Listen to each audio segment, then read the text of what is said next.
Hi there. It's day 313 in our Through the Bible in 1 Year series, and today we are going to be reading Matthew 26 and Mark 14. It's the same story twice, okay, in two different Gospels.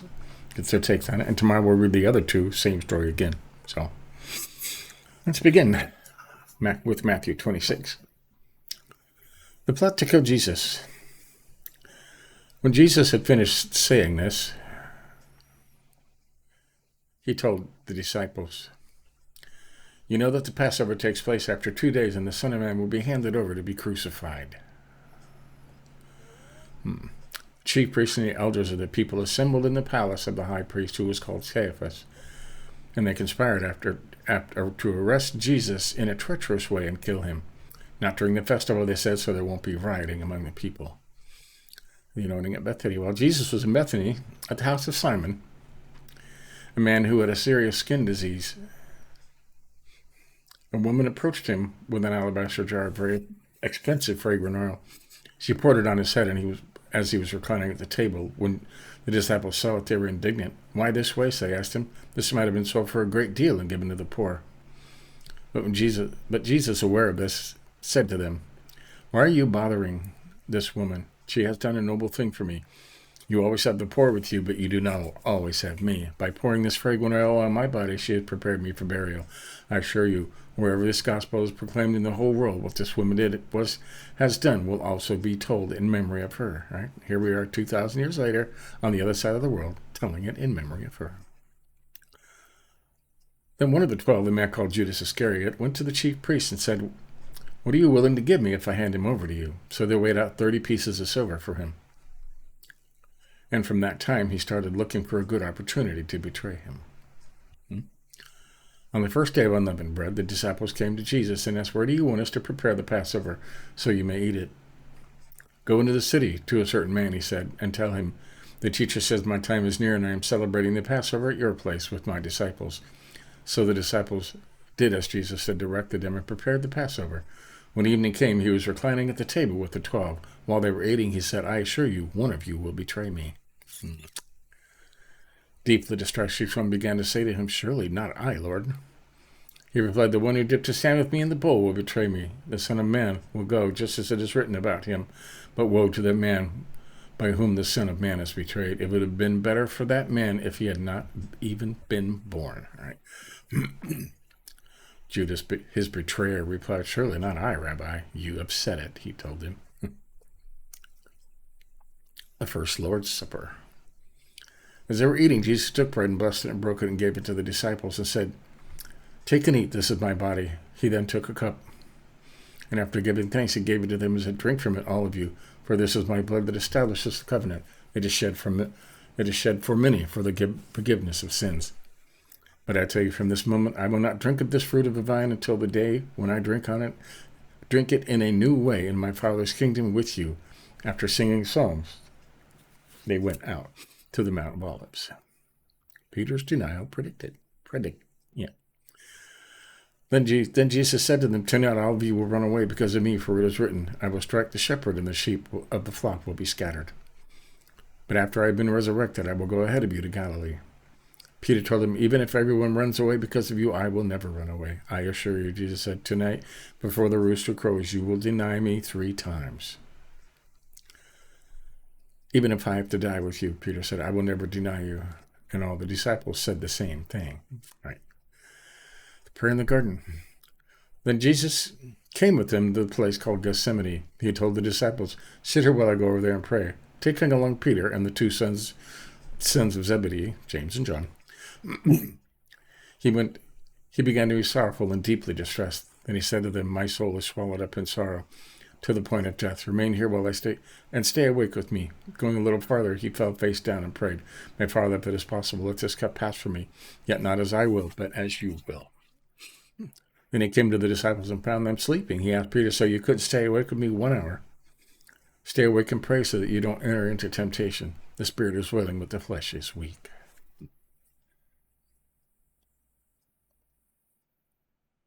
Again, a second time, he went away and prayed, "My Father, if this cannot pass unless I drink it, your will be done." And he came again and found them sleeping because they could not keep their eyes open.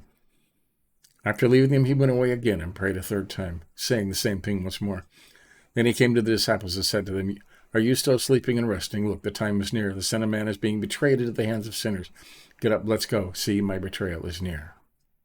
Okay. Itch. The Judas kiss. While he was speaking, Judas, one of the 12, suddenly arrived. A large mob with swords and clubs was with him, from the chief priests and elders of the people. His betrayer had given them a sign that when I kiss, he's the one to arrest him. So he went up to Jesus and said, "Greetings, Rabbi," and kissed him. "Friend," Jesus asked him, "why have you come?" Then they came, took a hold of Jesus, and arrested him. At that moment, one of those with Jesus reached out his hand and drew his sword. He struck the high priest's slave and cut off his ear. Right. And Jesus told him, "Put your sword back in its place, because all who take up the sword will perish by the sword. Or do you think that I cannot call on my Father, and he will provide with me at once more than 12 legions of angels? How then would the scriptures be fulfilled that say it must happen this way?" At that time Jesus said to the crowds, "Have you come out with swords and clubs as if I were a criminal to capture me? Every day I used to sit teaching in the temple complex, and you didn't arrest me. But all this has happened so that the prophetic scriptures would be fulfilled." Then all the disciples deserted him and ran away. Jesus faces the Sanhedrin. Right? Supreme Court. Those who had arrested Jesus led him away to Caiaphas, the high priest, where the scribes and the elders had convened. Meanwhile, Peter was following him at a distance. Right to the high priest's courtyard, he went in and was sitting with the temple police to see the outcome. The chief priests and the whole Sanhedrin were looking for false testimony against Jesus so they could put him to death. But they could not find any, even though many false witnesses came forward. Finally, 2 came forward and stated, This man said, I can demolish God's sanctuary and rebuild it in 3 days. That's not what he said. Huh? The high priest then stood up and said to him, Don't you have an answer to what these men are testifying against you? But Jesus kept silent. Then the high priest said to him, By the living God, I place you under oath. Tell us if you are the Messiah, the Son of God. You have said it. Yes. Jesus told him, But I tell you, in the future you will see the Son of Man seated at the right hand of the power and coming in the clouds of heaven. Then the high priest tore his robes and said, He has blasphemed. Why do we still need witnesses? Look, now you've heard the blasphemy. What is your decision? They answered, He deserves death. Then they spit in his face and beat him, and the others slapped him. And one said, Prophesy to us, Messiah, who hit you? Peter denies his Lord. Now Peter was outside in the courtyard. A servant approached him and said, You were with Jesus the Galilean too. But he denied it in front of everyone. I don't know what you're talking about. When he had gone out to the gateway, another woman saw him and told those who were, This man was with Jesus the Nazarene. Again he denied it. I don't know the man. After a little while, those standing there approached and said to Peter, You're certainly one of them, since even your accent gives you away. Then he started to curse and swear with an oath. I do not know the man. And immediately the rooster crowed, and Peter remembered the words Jesus had spoken. Before the rooster crows, you will deny me 3 times. And he went outside and wept bitterly. All right. Now let's read it again in Mark 14. The same story. After 2 days, it was a Passover festival, and unleavened bread, and the chief priests and the scribes were looking for a treacherous way to arrest and kill him. Not during the festival, they said, or there may be rioting among the people. The anointing, while he was in Bethany, at the house of Simon, who had a serious skin disease, he was reclining at the table. A woman came with an alabaster jar of pure, expensive, fragrant oil of nard. She broke the jar and poured it on his head, but some were expressing indignation to one another. Why has this fragrant oil been wasted? For this oil might have been sold for more than 300 denarii and given to the poor. And they began to scold her. Then Jesus said, Leave her alone. Why are you bothering her? She has done a noble thing for me. You always have the poor with you, and you can do what is good for them whenever you want. But you do not always have me. She has done what she could. She has anointed my body in advance for burial, I assure you. Wherever the gospel is proclaimed in the whole world, what this woman has done will also be told in memory of her. Yeah? And it is. Then Judas Iscariot, one of the 12, went to the chief priest to hand him over to them, and when they heard this, they were glad and promised to give him silver. So she started looking for a good opportunity to betray him. Preparation for Passover. On the first day of unleavened bread, when they sacrificed the Passover lamb, his disciples asked him, "Where do you want us to go and prepare the Passover so you may eat it?" So he sent two of his disciples and said, "Go into the city. A man carrying a water jug will meet you and follow him. Wherever he enters, tell the owner of the house, the teacher says, 'Where is a guest room for me to eat the Passover with my disciples?'" That's Jesus, right? "He will show you a large room upstairs, furnished and ready. Make the preparations for us there." So the disciples went out, entered the city, and found it just as he had told them, and they prepared the Passover. Betrayal at the Passover. When evening came, he arrived with the 12. While they were reclining and eating, Jesus said, "I assure you, one of you will betray me, one who is eating with me." They began to be distressed and say to him one by one, "Surely not I." He said to them, "It is one of the 12, the one who is dipping his bread with me in the bowl. For the Son of Man will go just as it is written about him. But woe to the man by whom the Son of Man is betrayed. It would have been better for that man if he had not been born." The first Lord's Supper. As they were eating, he took bread and blessed it and broke it and gave it to them, saying, "Take it, if this is my body." Then he took a cup, and after giving thanks, he gave it to them, so they all drank from it. And he said to them, "This is my blood that establishes the covenant. It is shed for many. I assure you, I will no longer drink of the fruit of the vine until that day when I drink it in a new way in the kingdom of God." After singing psalms, they went out to the Mount of Olives. Peter's denial predicted. Then Jesus said to them, "All of you will run away because it is written, 'I will strike the shepherd and the sheep will be scattered.' But after I have been resurrected, I will go ahead of you to Galilee." Peter told him, "Even if everyone runs away, I certainly will not." "I assure you," Jesus said to him, "today, this very night, before the rooster crows twice, you will deny me 3 times. But he kept insisting, "If I have to die with you, I will never deny you." And they all said the same thing. Prayer in the garden. Then he came to a place named Gethsemane, and he told his disciples, "Sit here while I pray." He took Peter, James, and John with him, and he began to be deeply distressed and horrified. Then he said to them, "My soul is swallowed up in sorrow to the point of death. Remain here and stay awake." Then he went a little farther, fell to the ground, and began to cry, that if it were possible, the hour might pass from him. And he said, "Abba, Father, all these things are possible for you. Take this cup away from me. Nevertheless, not what I will, but what you will." Then he came and found them sleeping. "Son of Simon, are you sleeping?" He asked Peter. "Couldn't you stay awake 1 hour? Stay awake and pray, so you won't enter into temptation. The spirit is willing, but the flesh is weak." Once again he went away and prayed, saying the same thing, and he came again and found them sleeping, because they could not keep their eyes open. They did not know what to say to him. Then he came a third time and said to them, "Are you still sleeping and resting? Enough, the time has come. Look, the Son of Man is being betrayed into the hands of sinners. Get up, let's go. See, my betrayer is near." Judas, guess while he was still speaking, Judas, one of the 12, suddenly arrived. With him was a mob with swords and clubs from the chief priests, the scribes, and the elders. His betrayer had given them a signal. "The one I kiss," he said. "He's the one. Arrest him and take him away under guard." So when he came, he went right up to him and said, "Rabbi," and kissed him.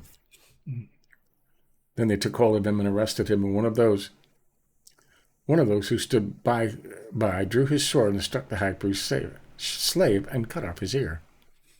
But Jesus said to them, "Have you come out with swords and clubs as though I were a criminal to capture me? Every day I was among you in the teaching in the temple complex, and you didn't arrest me. But the scriptures must be fulfilled." Then they all deserted him and ran away. Now a certain young man, having a linen cloth wrapped around his naked body, was following him.